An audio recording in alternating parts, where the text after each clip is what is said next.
VolitionRx. Ticker is VNRX on the New York Stock Exchange, American Stock Exchange. I will be making some forward-looking statements, so I do point you to the forward-looking statements and disclaimer.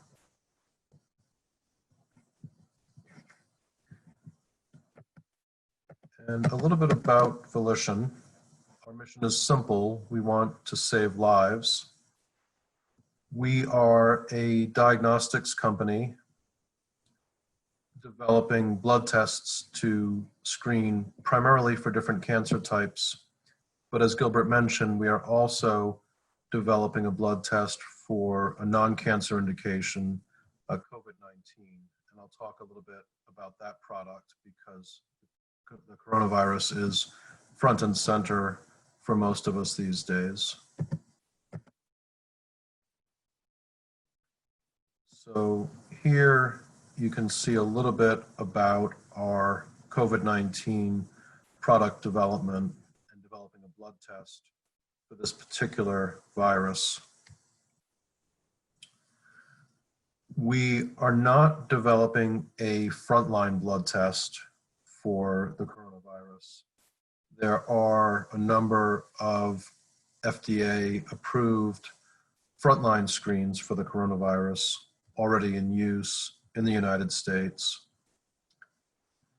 What we are planning to develop is a triage or a risk stratification blood test to be given to patients who have had a positive result on their coronavirus test. The reason that this product is, we think, particularly useful is that currently, once a patient has been diagnosed with the coronavirus, really the only way for doctors, nurses, and that patient to be able to tell if that patient will develop the severe symptoms of COVID-19 are basically by observation once the patient has become symptomatic. We are hoping to develop and commercialize a blood test that can be given ideally to a patient immediately after testing positive for the coronavirus. And by looking at biomarkers in that patient's blood, total nucleosomes, and also citrullonated nucleosomes, that we would ideally be able to tell, based on the quantity of each of those biomarkers in a person's blood, whether or not that patient is likely to develop the mild or no symptoms of COVID-19, moderate symptoms, or the severe symptoms. And we are in the process of arranging our final studies in this regard, and they are going to be longitudinal studies. What I mean by that is we already know from data that we released a couple of months ago that those patients who have the coronavirus and also have high levels of nucleosome debris in their blood, one of our biomarkers, and those patients who also have high levels of citrullinated nucleosomes in their blood are also the patients that had the most severe symptoms of COVID-19. So we already know that there is a strong linear correlation between the quantity of nucleosomes and citrullinated nucleosomes and the severity of symptoms from COVID-19 that a patient faces. What we don't know, and what our final study or studies aim to show, is how far in advance, if at all, of the onset of symptoms from COVID-19 are these markers detectable in a person's blood. Therefore, if we find that we can see these markers in a patient's blood 12, 24, 36, 48, 72 hours prior to the onset of severe symptoms, then we feel like we have a very valuable and useful prognostic tool, because rather than the current method of treating patients, which is waiting for them to demonstrate symptoms, severe symptoms of the coronavirus, and then trying to get that person to the hospital and get the medical resources that he or she needs, we potentially could enable doctors and nurses and patients themselves to have a tool to test immediately after testing positive for the coronavirus, to then determine whether or not that patient's likely to develop the severe symptoms of the coronavirus. Therefore, the patient could get immediately admitted to the hospital prior to the onset of symptoms, start to receive hospital medical treatment, perhaps it's a ventilator, oxygen, at least get a hospital bed, and receive perhaps some therapies that would moderate or mitigate and reduce damage from the severe symptom onset that will occur in the next few days. So we're really excited about this potential product. We are hoping to arrange one or more clinical studies looking at the longitudinal data this month or next month, and we hope to have data from that study or studies by the end of this year. And then our goal would be to aim to commercialize this product in Europe and or the US late 2020 or early 2021. So again, really excited about this particular opportunity. We also believe, as we mentioned on our earnings call, that this blood test could also have prognostic power for other respiratory illnesses, namely pneumonia and influenza. And so some investors have said, well, if the coronavirus, if there's a vaccine for the coronavirus, or its infection rate abates substantially, would our product be obviated or made obsolete? We think that, again, because we believe we have the ability to triage or risk stratify for other respiratory illnesses, we think that this product could be particularly useful in the future for pneumonia and influenza. So we expect to have additional data and news on this blood test over the course of 2020. And then moving next to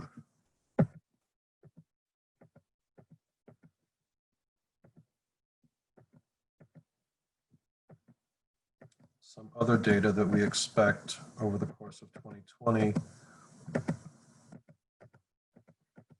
You can see here in the bottom right in red, you can see some of the results that we announced earlier this year in bloodborne cancers or hematological cancers. And you can see from these results, we had a cohort of 54 subjects looking at a number of common blood-based cancers, and we were at an area under the curve of 91%. So we were able to identify a very significant number of individuals with a number of bloodborne cancers, so with very high accuracy. So we are continuing to work in this space, and we are hopeful as well to have additional data in a variety of bloodborne cancers, again, by the end of this year, in somewhat larger clinical studies than this one here. So there really aren't a lot of good diagnostic tools available for many bloodborne cancers. So again, this would be a very useful blood test if we're able to replicate or improve upon results. And we expect to have additional data before the end of 2020. And I will turn now towards to animal health because we have made a lot of progress with our first animal health product, working in collaboration with Texas A&M University in College Station, Texas. So I will turn here to Volition Veterinary. And I'll just pause for a second so that the translator can catch up if he or she needs a moment to catch up. And I'll just turn to the next slide so some of you can start reading the material on the next slide.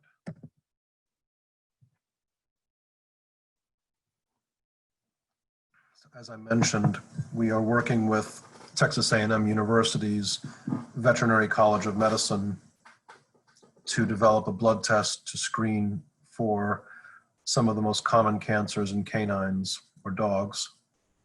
We formed a wholly owned subsidiary about 1 year ago called Volition Veterinary Diagnostics Development, LLC, and we granted 12.5% equity ownership in that subsidiary to Texas A&M University. In return for granting them 12.5% equity ownership, Texas A&M will run several clinical studies looking at canines.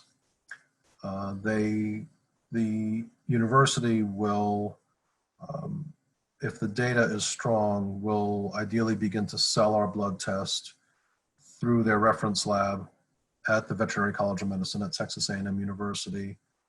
The university will help us register the product with the U.S. Department of Agriculture, the USDA. For veterinary health, we don't have to go through the Food and Drug Administration, the FDA in the USA. Because it's an animal health product, the supervisory body is the USDA. So it tends to be a faster, less expensive process to get a product to market going through the USDA. And once we're hopefully able to register this product with the USDA, Texas A&M would introduce us to one or more licensing partners to try and launch the product nationwide. So you can see some really interesting statistics here. You'll see that in the center of the slide, 25% of dogs will develop cancer at some stage in their lives. And in the US alone, 6 million canines are diagnosed with cancer per year, compared to 1.7 million humans. And Texas A&M is telling us that pricing could be $100 to $200 per test. Our cost of goods for most of our products is under $10 US. So we have very good gross margins on most of our products. So we announced data here on this slide, and I'll pause again to hopefully have the translator catch up. But you'll see on this slide at the very top some of the data that we got. A couple months ago, we used a single biomarker and looked at a number of canines, and we looked at 3 common canine cancers.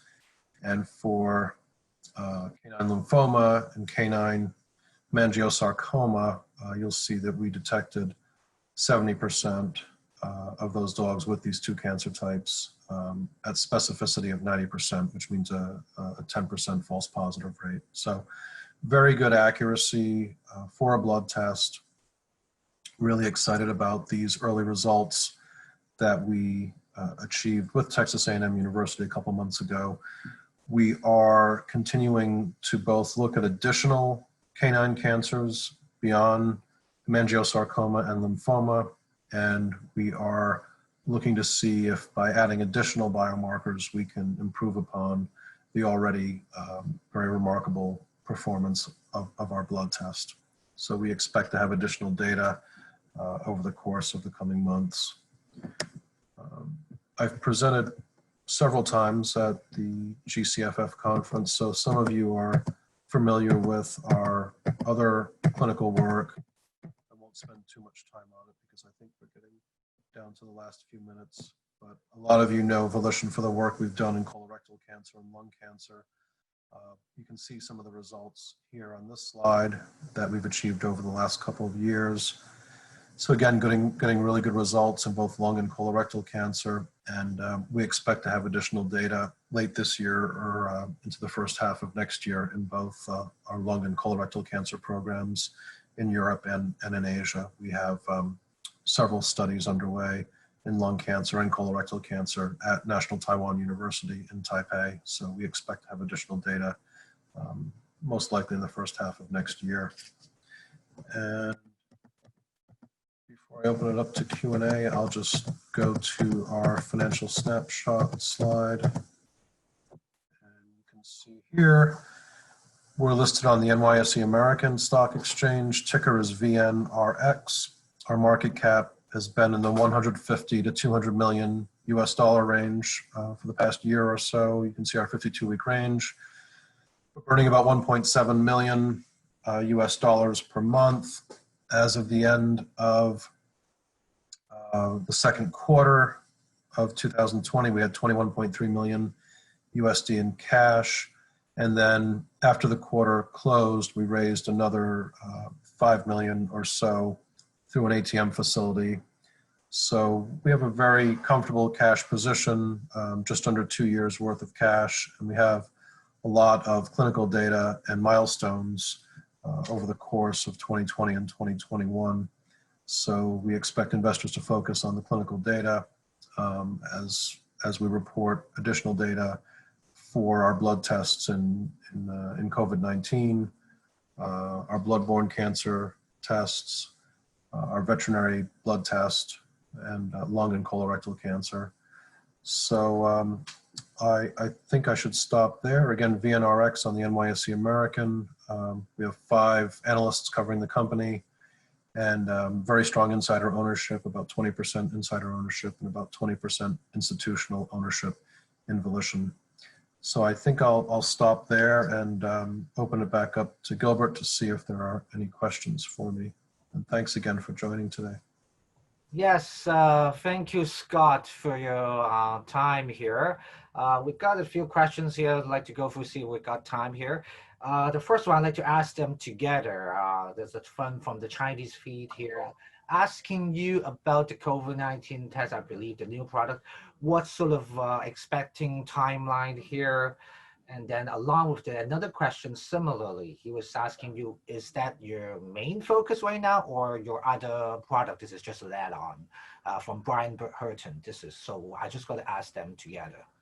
Sure, thanks, Gilbert. So timeline, we are in the process of organizing longitudinal studies, and these will be our final studies that we expect in order to get a product into the marketplace. So we're hopeful to announce one or more of these studies in September, October this year, have data before the end of the year. And we're hopeful that in the US, the FDA would grant us emergency use authorization, or EUA, for our triage blood test. And we're hopeful that the EU would do something similar, emergency use authorization. So the FDA has already given EUA to the LabCorp Pixel test, to the Rutgers Vault saliva test. Both are frontline screens for the coronavirus. And they just approved that convalescent plasma therapy. So there's precedent. The FDA has already granted EUA, emergency use authorization, for a number of products here in the US related to the coronavirus. We're hopeful that the EU would do the same. In terms of our focus, this blood test is a major focus for us because there's an immediate need for this. And the regulatory pathway is much faster and cleaner given the pandemic. And our other focus has been on the vet product with Texas A&M University and on the bloodborne cancers. So those are really the 3 products that we expect to have data from, and we're hoping to move quickly into commercialization for all 3 of these products.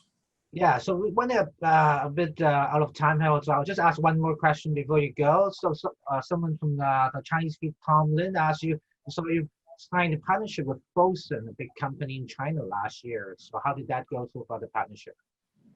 Yeah, we have a relationship with Volition. They are evaluating some of our clinical data, looking to see if they might marry up some of our technology with some of their technology. Maybe our technology can stand alone. We're hopeful that the coronavirus delayed the progress a little bit with Volition. We're hopeful that now that China is largely back to business, we'll be able to move things forward with Volition. And the idea is to integrate with some of their products or have them sell our products as standalone into the China marketplace for likely for colorectal, potentially lung, and potentially one other oncology application. So we'll make those announcements as we move forward with Volition. Thank you again for your time, Scott. We're running out of time here, so miss some questions, but we'll follow up later. So I'll let you go first. Thanks. We'll talk again.